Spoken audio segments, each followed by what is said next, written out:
Hello students, welcome to Global Online. This is Ankita Sod. आज का ये वीडियो आप उन सभी स्टूडेंट्स के लिए मैं लेकर आई हूँ जो कि एमपी सेट एग्जाम देने के बाद कंफ्यूज हो चुके हैं कि आगे वो क्या करें। बहुत से स्टूडेंट्स आप में से ऐसे हैं जो सोच रहे होंगे कि सेट एग्जाम के बाद हमें नेट एग्जाम की तैयारी करनी चाहिए। बहुत से स्टूडेंट्स ये भी सोच रहे होंगे कि हमें एमपीपीएससी यानी कि Madhya Pradesh public service commission यानी मध्य प्रदेश लोक सेवा आयोग के द्वारा जारी किए गए असिस्टेंट प्रोफेसर के एग्जाम की तैयारी करनी चाहिए। एंड कुछ बच्चे ऐसे हैं जो सोच रहे हैं कि अभी तक तो मध्य प्रदेश सेट एग्जाम जो कि हमने 27 तारीख को दिया है उसका रिजल्ट ही नहीं आया, तो हम कैसे कोई डिसीजन ले लें। अगर आप भी इस कैटेगरी के स्टूडेंट हो तो आप सभी के लिए ये वीडियो बहुत ही ज़्यादा इम्पोर्टेंट है, बहुत ही ज़्यादा इंफॉर्मेटिव है, क्योंकि यहाँ पर इन सभी सवालों के क्लियर कट जवाब देने की मैं पूरी कोशिश करूँगी। एंड साथ ही मैं ये भी पूरी कोशिश करूँगी कि आपको इस वीडियो को देखने के बाद कोई भी डिसीजन लेने में कंफ्यूजन ना रह जाए। तो सबसे पहले स्टूडेंट्स, आप लोगों को डिफरेंस पता होना चाहिए नेट एग्जाम और एमपीपीएससी के असिस्टेंट प्रोफेसर एग्जामिनेशन के लिए। अब देखो, सबसे पहली बात तो ये है कि जिन भी स्टूडेंट्स ने 27 अगस्त को सेट एग्जाम दिया है, वो लोगों ने एक्सपेक्टेड आंसर की देख ली होगी। अपना एक्सपेक्टेड रिजल्ट तो सबको पता ही होता है कि हम कितने पानी में हैं। तो अगर आप सभी स्टूडेंट्स को ये लगता है कि आप लोगों का सेट एग्जाम क्वालिफाई हो सकता है, तो आप लोग अपने आगे के एग्जामिनेशन की तैयारी में ज़रूर लग जाएँ। ओके। अब देखो, यहाँ पर दो कैटेगरीज आ गई स्टूडेंट्स की। एक वो है जिनका सेट एग्जाम क्वालिफाई हो जाएगा, एक वो है जिनका किसी भी रीजन की वजह से हो सकता है कि एग्जाम क्वालिफाई ना हो पाए। आप दोनों ही तरह के स्टूडेंट्स के लिए एक श्योर शॉट ऑप्शन तो ये है कि आप यूजीसी नेट एग्जामिनेशन या फिर अगर आप सीएसआईआर नेट की कैटेगरी में आते हो तो वो एग्जाम, ओवरऑल कहने की बात ये है कि नेट एग्जाम की तैयारी जरूर करें, क्योंकि इसमें एलिजिबिलिटी क्राइटेरिया तो सेम ही है नेट और सेट का, बस सिलेबस भी सेम है, बस डिफिकल्टी लेवल जो है वो बहुत ज्यादा उसमें डिफरेंस होता है। तो अगर आपको लगता है कि आपका सेट एग्जाम क्वालिफाई हो जाता है तो आपके पास दो ऑप्शंस होते हैं। एक तो ये है कि आप सेट से काफी ऊपर लेवल का नेट एग्जाम इस बार अटेम्प्ट करें जो कि दिसंबर में होने वाला है।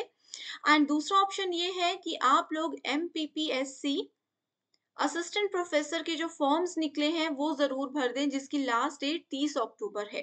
ओके। अब दूसरी तरफ जो बच्चे हैं जिनको लगता है कि एग्ज़ाम वो क्वालिफ़ाई नहीं कर पाएँगे, तो आप लोगों के लिए भी मैं 2 ऑप्शंस लेकर आई हूँ। वो दोनों ऑप्शंस क्या हैं? सबसे पहला ऑप्शन उन स्टूडेंट्स के लिए जिनका एग्ज़ाम नहीं हो पाएगा, उनके लिए ये है कि एक तो आप लोग नेट एग्ज़ाम की तैयारी ज़रूर करते रहे। मैंने आप लोगों को बताया नेट और सेट एग्ज़ाम का सिलेबस बिल्कुल सेम है। एग्ज़ामिनेशन का जो डिफ़िकल्टी लेवल है, उसमें काफ़ी डिफ़रेंस है। मैं डरा नहीं रही हूँ, बस आपको पहले ही बता देना चाहती हूँ कि सेट एग्ज़ाम से काफ़ी अप लेवल का आपका नेट एग्ज़ाम होता है। तो आपका अगर सेट क्वालीफाई नहीं हुआ तो नेट के लिए अटेम्प्ट कर सकते हो। दिसंबर में एग्ज़ाम होना है। एंड उसके साथ ही फिर से आप लोग सेट एग्ज़ाम की तैयारी कर सकते हो। ठीक है, अभी ये एग्जाम हुआ है, नेक्स्ट कब होगा मुझे नहीं पता, लेकिन नेक्स्ट ईयर 2024 में तो ज़रूर होगा। तो आप उसके लिए वापस से अपनी तैयारी में आज ही जुड़ सकते हो। तो होता क्या है कि नेट एग्जाम की तैयारी करने बैठोगे तो सेट आपको बहुत ईज़ी हो जाएगा क्वालीफाई करना, क्योंकि उसका लेवल बहुत डाउन रहता है। ओके।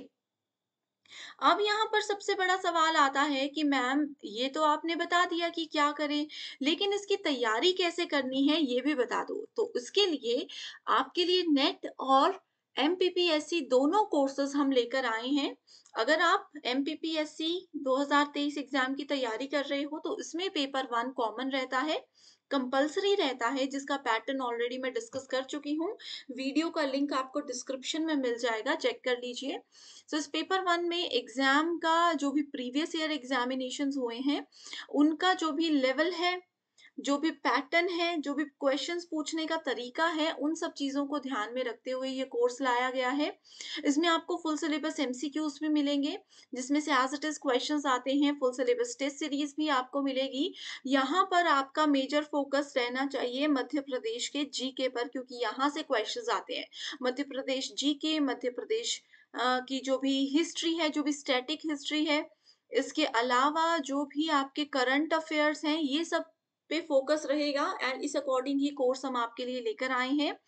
गिवन नंबर्स पर कॉन्टैक्ट करके कोर्स की जानकारी ले सकते हो एंड इसके लिए सिर्फ 2000 रुपीज़ फीस आपको पे करनी है। वहीं अगर हम नेट स्टूडेंट्स की बात करें तो उनके लिए भी कंप्लीट कोर्सेज अवेलेबल हैं। नेट स्टूडेंट्स का ये रहता है कि डेली लाइव लेक्चर्स के साथ उनका सिलेबस पूरा करवाया जाता है। इंग्लिश और हिंदी दोनों लैंग्वेजेस में सेपरेट सेशंस आपके लिए लाए जाते हैं। यहाँ पर आपको रिकॉर्डेड सेशंस भी मिल जाते हैं, वैसे बेसिकली रोज लाइव ही रहता है। फुल सिलेबस नोट्स मिल जाएंगे, 60 से भी ज्यादा मॉक टेस्ट आपको मिलते हैं, जिसमें से as it is questions expect आप कर सकते हो। सबसे बेस्ट तरीका कोर्सेज की जानकारी का यही है कि आप ग्लोबल ऑनलाइन ऐप को डाउनलोड कर लीजिए प्ले स्टोर पर जाकर। ऐप के बाद स्टोर सेक्शन पर जाओगे तो यहाँ पर आप कोर्सेज देख सकते हो।